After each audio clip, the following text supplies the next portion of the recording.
Hi guys, today we will be going over the 3 new summon servants, whether they're worth pulling for. Now if you like this video, please like and subscribe below. Even if you don't, please like it anyways, it will help me out a lot. Now let's get on to the video. So first we have the new Archer, Anastasia. She has pretty decent attack for 4-star, 9500. So she's basically like a saber lot if you used them before. She's pretty self-sufficient, arts damage dealer, single target. Now let's look at her skills. She has a 30% arts damage up and MP gouge 50%. This is pretty much like her caster Anastasia if you used her before. This is really good. 50% MP gouge for a single target. Any servant's really good having 50%. And she gains her own critical stars from skill 2 and has invincible self buff, which is nice. And then finally she has acceleration spirit eyes. This gives her sure hit and increases arts critical gather rate. So pretty much like Lancelot, she can get stars really easily for herself and critical strength, and also gives MP strength up for 3 turns. 20%, all nice to have. And yeah, and then her single target Noble Phantasm has a skill seal. That's always good to have, and has arts, reduces arts resist. So that's pretty solid, pretty simple. Not really, nothing too interesting, but she gets the job done. And if you look at her MP damage from this MP table here, let's see, Archers, Anastasia, see, at MP1 she does 37k, and then at MP2 she does 49k. That's almost the same as Archer Artoria, which is one of the best single target archers. So that makes her really good. So she has good crit, and also has sure hit for those invincibility gimmicks. So really quite a solid servant. So I feel you probably might want to pull on Anastasia, probably 2 copies if you have a lot of free St. Cords. MP1 I guess you could use. But no, she's not necessarily better than Archer Artoria, but if you go back and see, Anastasia, her Noble Phantasm only has 3 hits, while Archer Artoria has 10 hits, so she won't be looping as well as Archer Artoria. But overall she's still pretty good, but she also does have a 50% self gouge, which Archer Artoria doesn't have. So pretty much if you don't have a good single target archer, I guess Anastasia is quite worth pulling for.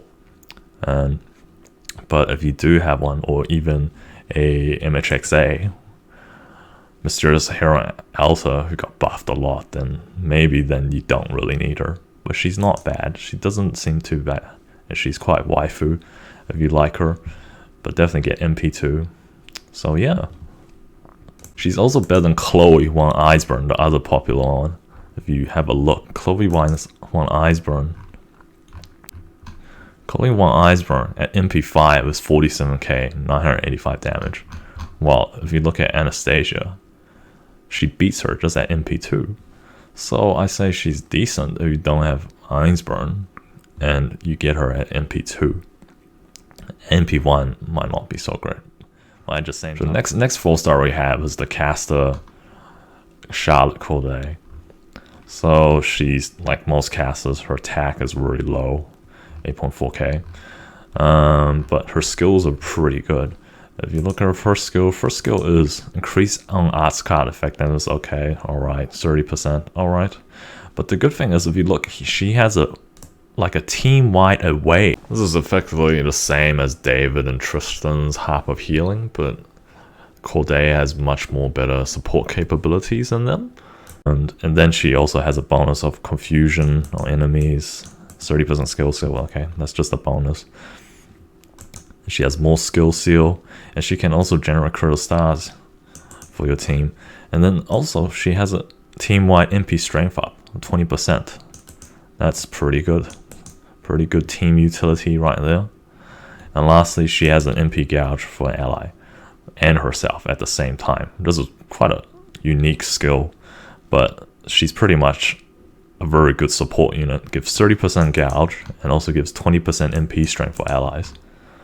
So she's quite solid for like a support, like a budget 4-star caster, budget Merlin-ish, that actually works with anyone because she uses MP strength up instead of.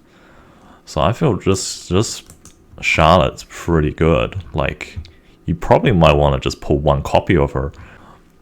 Now let's look at her Noble Phantasm. His Noble Phantasm is deal damage, another single target arts damage, and gains critical stars, 20 critical stars.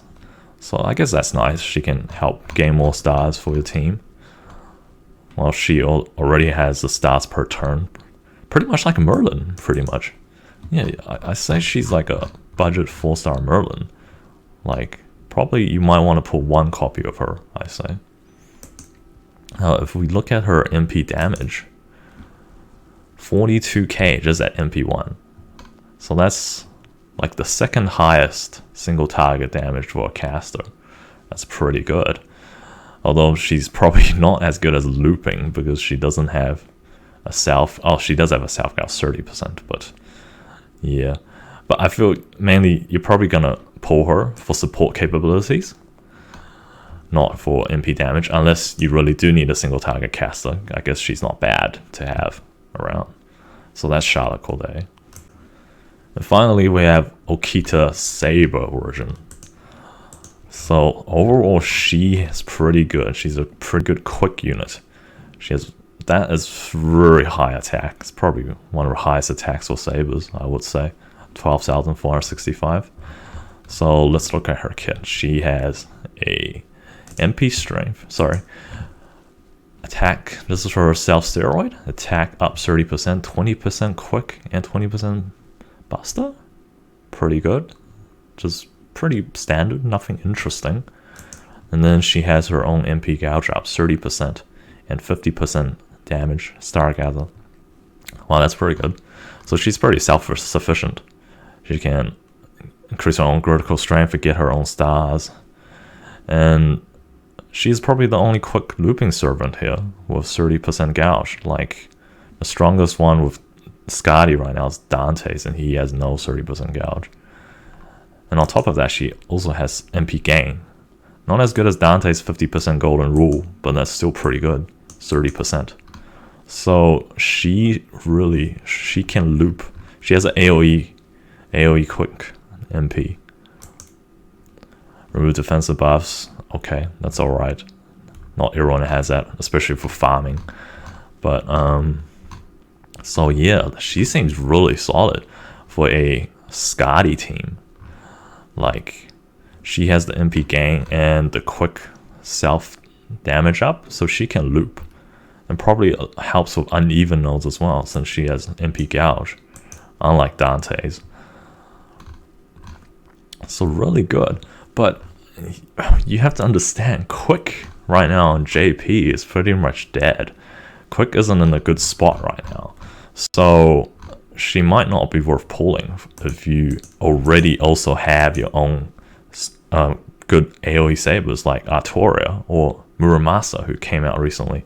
I say Muramasa is still much better than her with Castoria, because Muramasa can run 6 slot Cs. I don't know, I feel she might be a bit weaker, because Muramasa has a 50% gouge, she's only 30%. And arts and Noble Phantasms generate much more MP than quick MPs, so Muramasa just gets much more better MP gain overall. Now if you look at the MP tables, if you look at her quick AoE damage at MP1, it's only 27k. That's pretty low. But if you look at Artoria, regular Buster Gorilla, 38k just at MP1, and you can get her for free with your free 5-star ticket.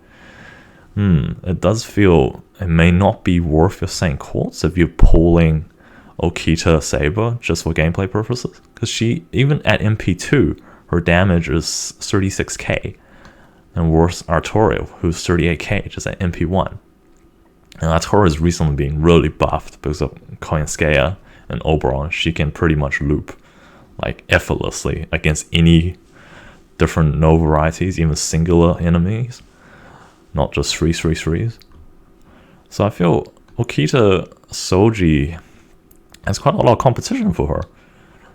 Also, if you pulled Muramasa, who's really popular, yeah, she's an MP1. Yeah, she's better than Muramasa, but Muramasa has a 50% gouge and has Castoria, who is much more stronger than Scotty right now. And so yeah, I'll say Okita Souji, you might not want to pull her if you already had a well-built Senji Muramasa or a well-built Artoria. Because her damage is pretty weak at MP1. Just 27k. You need probably like MP2 or MP3 to make her actually decent. And Scotty is just really weak right now. So overall, I feel Okita Souji, you might want to skip if you already have a good AoE saber. Because Quick right now is just really weak. And she needs a lot of investment to beat Muramasa and Artoria, who you can just get for free on a 5-star ticket. So overall, should you pull on this banner?